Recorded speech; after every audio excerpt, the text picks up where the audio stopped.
আল্লাহ বলতেছেন আতিউল্লাহ আতি রাসূল, রাসূলের ইতাআত, রাসূলের গোলামি, রাসূলের অনুগত্যই হলো আমি আল্লাহর অনুগত্য। সুবহানাল্লাহ পড়ুন। এখন আমার নবীর অনুগত্য, নবীর প্রেমের মধ্যে, ভালোবাসার মধ্যে আল্লাহর ভালোবাসা ঢুকিয়ে দিলেন। বললাম আল্লাহ তোমাকে তো দেখা যায় না, তোমাকে তো কখন আমি চিনতে পারবো না, কিভাবে আমি নবীকে ভালোবাসবো? বলতেছে আমার নবীকে দেখার সুযোগ আছে। শয়তান সবার সুরত ধরতে পারে, কিন্তু আমার নবীর সুরত ধরতে পারে না। এজন্য আমার নবীকে স্পেশাল বানিয়েছি। দুনিয়াতে যা কিছু বানিয়েছি, 18,000 মাখলুকাত, 80,000 আলাম, এক আসমান থেকে আরেক আসমান, 700 বছর 500 বছরের গ্যাপ, এভাবে 7 আসমান 7 জমিন। এখন জিজ্ঞেস করতে পারেন হুজুর 500 বছরের রাস্তা রকেট দিয়ে পাড়ি দেওয়া যাবে? না না, এটা হলো আল্লাহর দিন, আল্লাহর গণনা। মানুষের গণনা হলো 24 ঘন্টায় একদিন। আল্লাহ হাসরের ময়দান এমন ভাবে বলেছেন, হাদিসে কুদসির মধ্যে এসেছে, বলতেছেন বান্দা তুমি কি জানতে চাও আমার দিন, আমার সময়গুলি কেমন? তোমারটা তো 24 ঘন্টার কাটার মধ্যে আটকে দিয়েছি। সূর্য উঠলে দিন শুরু হয়, সূর্য ডুবে গেলে দিন অস্ত চলে যায়, দিন চলে যায়, রাত চলে আসে। এখন আমি জিজ্ঞেস করলাম আল্লাহ তোমার দিন কেমন? বলে আমার দিন হলো আটার দুনিয়ার 50,000 বছর আমি আল্লাহর একদিন। সুবহানাল্লাহ, আমি আল্লাহর একদিন। জিজ্ঞেস করলাম মাওলা তোমার বান্দা তোমাকে জিজ্ঞেস করতে চায় যে এক আসমান থেকে আরেক আসমান এটা কি তোমার দিনে? বলে হ্যাঁ হ্যাঁ, এক আসমান থেকে আরেক আসমান আল্লাহর 50,000 বছরে একদিন। ওই একদিন গণনা করে 500 বছর রাস্তা। এভাবে এক আসমান থেকে আরেক আসমান 500 বছর রাস্তা, ভারী 700 বছর রাস্তা। এভাবে কুল কায়নাত পাড়ি দিতে 7 আসমান 7 জমিন পাড়ি দেওয়ার পরে ওখানে গিয়ে তারপর আপনি সিদরাতুল মুনতাহা পাবেন, জান্নাত জাহান্নাম পাবেন। আল্লাহ বলতেছেন 18,000 মাখলুকাত, 80,000 আলাম, যত রকম যত কিছু সৃষ্টি করেছি এটার মধ্যে আমি কোনো কিছু রাখি নাই, সমস্ত কিছু বান্দার কল্যাণের জন্য দিয়েছি। কিন্তু যদি তুমি বান্দা আমাকে বুঝতে চাও, মান রানী ফাকাত জাল হক, আমার নবীকে ভালোবাসতে হবে, নবীর প্রেমে হারিয়ে যেতে হবে। যার সিনার মধ্যে মদিনার আয়না ফিট হয়ে গিয়েছে তার সাথে আমি রব্বুল আলামিন দেখা করে দিব। আল্লাহু আকবার। ঘোষণা কার? আল্লাহ ভালোবাসতে চায় আপনাকে আমাকে। আমরা পড়ে আছি অমুক নাতার চরিত্র ফুলের থেকে পবিত্র। নির্বাচন যাইব নেতাও সালাম, আমিও কালাম। আওয়াজ দেন।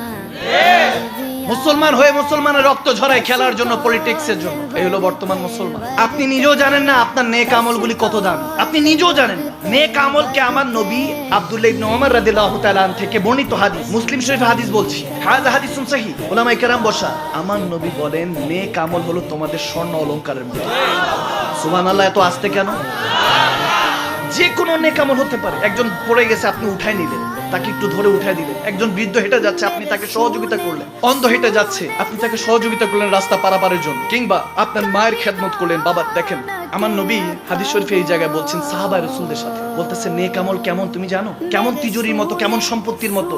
ব্যাংকে টাকা রাখলে যেরকম, নেক আমল তোমার কাছে সেরকম, আল্লাহর দরবারে সেরকম। আমার নবী সাহাবায়ে কেরামদের কাছে বলছেন, বনি ইসরায়েলের মধ্যে 3 জন ব্যক্তি বিজনেসের উদ্দেশ্যে রওনা দিলেন, সফর করছেন। তো সেই জামানায় সবাই পাহাড় ঘেঁষে তারপর সফর করতেন। সফর করছেন, হঠাৎ বৃষ্টি, প্লাবন, ঝড় তুফান শুরু হলো। বাঁচার জন্য গুহায় আশ্রয় নিলেন, পাহাড়ের গুহার মধ্যে। এখন যখন পাহাড়ের গুহার মধ্যে আশ্রয় নিলেন, উপর থেকে পাহাড় থেকে বিশাল এক পাথর পড়ে গুহার মুখটা বন্ধ হয়ে গেল। যখন বন্ধ হয়ে গেল, ওই 3 জন ব্যক্তি ভাবছেন যে আমার তো এখানে আমাদের ইন্তেকাল, মৃত্যু। দেখেন এরকম পরিস্থিতি কিন্তু সবাই আসে জীবন। বিপদ দেখবেন বলে কয়ে আসবে না, বিপদ আসবে আপনার ফ্যামিলির দিক দিয়ে, এলাকার মানুষের দিক দিয়ে, হাওয়ায় বালাই বিভিন্ন রকম ভাবে বিপদ আসতে পারে। আওয়াজ দেয় না? বিপদ দেনে ওয়ালা কে? বিপদ থেকে উদ্ধার করনে ওয়ালা কে? ভরসাই তো নাই। আপনার নেতা খেতার উপরে ভরসা করে চলি, অমুক নেতা অমুক মন্ত্রী সাথে আমার সম্পর্ক আছে, জমিনে ওই বান্দার পাই পড়ে না। আপনি এটা ভুলে গেলেন যে আপনার সাথে সম্পর্ক কার? আল্লাহর বান্দা হলে আপনার তো মাকাম, আপনার অবস্থান আরো বেশি হওয়ার কথা। কিন্তু লাগান নাই তো, নবীর সাথে মন লাগান নাই, আল্লাহর সাথে মন লাগান নাই। হবে কেমনে কানেকশন? যেমন এখানে ওয়্যারলেস আছে, বিদ্যুৎ কেন্দ্র আছে না এখানে আশেপাশে। আপনি যখন ঘরের মধ্যে লাইট জ্বালান, ওখানে গিয়ে জ্বালান না, ঘরেরটা সুইচ দেন। লাইট ফ্যান চালাবেন, ঘরে সুইচ টিপেন নাকি ওয়্যারলেসে গিয়ে? বিদ্যুৎ কেন্দ্রে গিয়ে, চাঁদপুর বিদ্যুৎ কেন্দ্রে, ওটা হলো মেইন কেন্দ্র। ঠিক তেমনি ভাবে মেইন কেন্দ্র হলো মদিনা। বাকি যত ওলি আল্লাহ আছে, নেককার বান্দা আছে, তারা হলেন ওই যে সুইচের মতো, টিপ দিবেন ফ্যান, টিপ দিবেন আলো জ্বলে উঠবে। ঠিক কিনা? আমার নবী বলছেন ওই তিনজন গুহার মধ্যে আটকে পড়ে চিন্তা করছে জীবনে কোন নেক আমলটা করছি যেটার কারণে আল্লাহর কাছে আজকে মাফ চাইতে হবে। কান্না করছে। প্রথম জন ভাবছেন যা কিছু তিনি আর্ন করেন, উপার্জন করেন, ওখান থেকে প্রত্যেক দিন 1 লিটার দুধ কিনে এনে প্রথমেই তার মা বাবাকে পান করাতেন। সুবহানাল্লাহ, আরো জোরে। মা বাবাকে পান করাতেন। সে মনে মনে ভাবছে যে আল্লাহ, এক রাতে যখন আমার মা বাবা ঘুমিয়ে পড়ে, আমার স্ত্রী সন্তান আছে, এসে ডাকছিল যে আপনার দুধটা দেন, নষ্ট হয়ে যাবে, আপনার মা বাবা ঘুমিয়ে পড়েছে, আমাদেরকে দেন, আমরা পান করি। বলে না, আমার মা বাবা যখন উঠবে, ফজরের সময় উঠলে তখন পান করাবো। রাত জেগে রইল। রাত জেগে যখন সকাল ফজর হলো, আজান পড়লো, মা বাবা উঠলো, যখন সন্তান দুধের পেয়ালাটা এগিয়ে দিলেন, মাটা চোখের পানি পড়ে আল্লাহর দরবারে দোয়া করে দিলেন। তখন সেই এক যুবক, ওই প্রথম যুবক বলতেছে, আল্লাহ, যদি এই ইবাদত তোমার দরবারে কবুল হয়, তুমি এই বিপদ থেকে উদ্ধার করো। সাথে সাথে গুহা থেকে পাথরটা একটু সরে গেল। আমার কথা বোঝা যাচ্ছে? নেক আমল ব্যাংকের মতো, ছয় সম্পত্তির মতো, অঢাল সম্পত্তির মতো, কখন কোনটার উসিলা আল্লাহ হেফাজত করে। ওয়াত্তাকু ইলাইহিল ওয়াসিলা। আল্লাহ খালি উসিলা তালাশ করে গুনাহগার বান্দাকে কিভাবে নেককার বানানো যায়। কারণ শেষ নবী শ্রেষ্ঠ উম্মত, ঠিক না? শ্রেষ্ঠ নবী শ্রেষ্ঠ উম্মত, কিভাবে হাসরের ময়দানে যাতে বেজ্জতি না হয়, আল্লাহ সবসময় আপনাকে আমাকে এভাবে হেফাজত করার চেষ্টা করে। দেখেন, দ্বিতীয় ব্যক্তি চিন্তা করছে যে আমি যখন যুবক ছিলাম, ওই সময় আমার কাজিন, আমার চাচাতো বোন বা কাজিন খালাতো বোনের উপরে কুদৃষ্টি পড়ে। তাকে আমি যখন কুপ্রস্তাব দেই খারাপ কাজের জন্য, জেনার জন্য, তখন আমি তাকে প্রস্তাব দিচ্ছি, তার উপরে হাবি হয়ে গিয়েছি, তাকে এখনই হয়তোবা আমি তার ইজ্জত হরণ করব। ওই সময় আমার বোনটা বলেছিল, ইত্তাকিল্লাহ, আল্লাহকে ভয় কর, আল্লাহকে ভয় কর। তখন ওই বান্দা বলতেছে, আল্লাহ, ওই সময় তোমার কথা স্মরণ হয়েছিল, আমি ফিরে এসেছি, আল্লাহ ওই উসিলা আমাকে হেফাজত করো। সাথে সাথে পাথর আরেকটু সরে গেল। ওই থার্ড ব্যক্তিটা বলতেছে, আল্লাহ, জীবনে তো কোনো নেক আমল ঠিক মতো করেছি কিনা জানি না, তবে হ্যাঁ, আমি একজনের মালিক ছিলাম, আমার কর্মচারী ছিল, কর্মচারী কাজ করেছে, কাজ করার পর তার সাথে এক কথায় দুই কথায় তর্ক হয়েছে, সে বেতন না নিয়ে চলে গিয়েছিল। তো সে প্রায় 2 বছর পরে আসার পর আমি তাকে গবাদি পশু, 5-6টা গবাদি পশু, বলতেছে এগুলো তোমার নিয়ে যাও। বলে কি মস্করা করছেন? এত টাকা তো আপনার কাছে আমি পাই না, এত টাকা তো পাই না, আমার যে টাকা সেটা দেন। বলে না, আমি ওই তোমার টাকা ছিল 100 দিরহাম, সেটা দিয়ে আমি ব্যবসা করেছি, ওখান থেকে লাভ হয়েছে, গরু কিনেছি, যা কিনেছি ওই সমস্ত কিছু লাভ বংশ দিয়ে আমার এই যা কিছু দেখছো এগুলো করেছি, এগুলো তোমার ওই 100 দিরহাম নিয়ে যাও।